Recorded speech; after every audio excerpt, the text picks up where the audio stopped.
Vicky. Thank you all for joining me tonight. What we're going to talk about today is something that's been very big in the news. As everybody knows, I'm going to school for criminal justice with the hopes of being either a parole officer or a police officer. Police officers are men and women who risk their lives every day.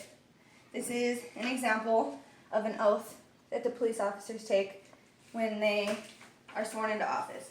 It says, "I do solemnly swear that I will support and defend the Constitution of the United States and the Constitution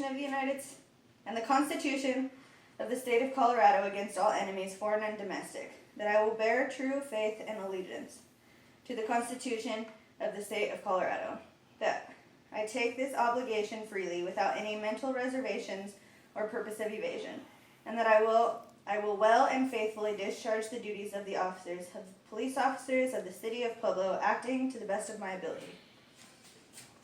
Police officers often work more than 40 hours a week. They risk their lives every day to deal with criminals and to uphold the Constitution. But lately, there's been some issues in the news. If you think back, there was a case about Eric Garner. Eric Garner was supposedly selling loose cigarettes on the street, and he was approached by police officers. This is an issue because they said that he was selling them untaxable, or he was selling them without a tax.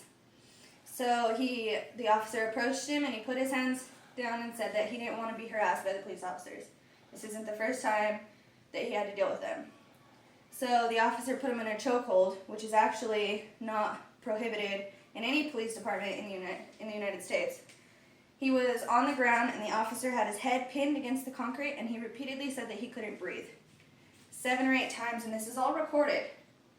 And he was later pronounced dead on the way to the hospital.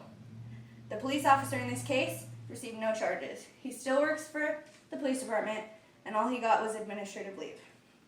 Another case is a little boy who was 12 years old, and his name's Tamir Rice. He was approached in a park with a BB gun. Before the police even told him to put down the weapon, to get on his knees, put his hands up, they shot him. They didn't even give him a chance. When you see standoffs all the time in the United States that last 30 minutes to an hour, you see videos of police officers saying, "Hey, put down your weapon, put your hands up, get on the ground." They didn't give him the chance. They didn't say anything to him, they just shot him. And these are only 2 big cases that we've seen. There's multiple cases every day that we see. Tamir Rice, his parents got $6 million recently from the state, but the police officers both were never charged.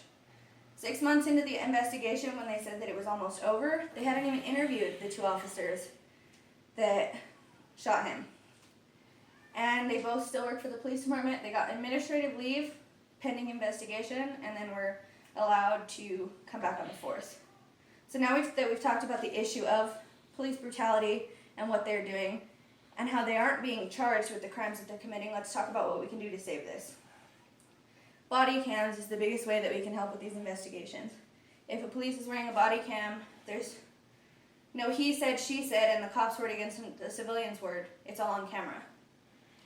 Places in California have started using body cams, and their investigation processes are a lot simpler. They're investigated from the chief and from things like the internal investigation of the departments. Body cams are a little bit costly, but there's funding for them. So if every police officer wears these, then the investigation process won't be so hard to figure out. In order to do this, we need to get all the police on board. This may not be a big issue in Pueblo. We don't see police issues in Pueblo as much as we do in other states, but that's because we're not as big. We're not as populated as other places. We have a lot of crime, but there's not a lot of violent crime towards police officers and in other situations. When you look at places like Detroit, who have a lot of gang violence, there's more violence against civilians, and none of this is investigated. There's no he said, she said if you have a camera. It's all proof right there. It doesn't matter what someone says or what their friend says or what the officer says. And I think that police should be held accountable for their actions. In the Eric Garner case,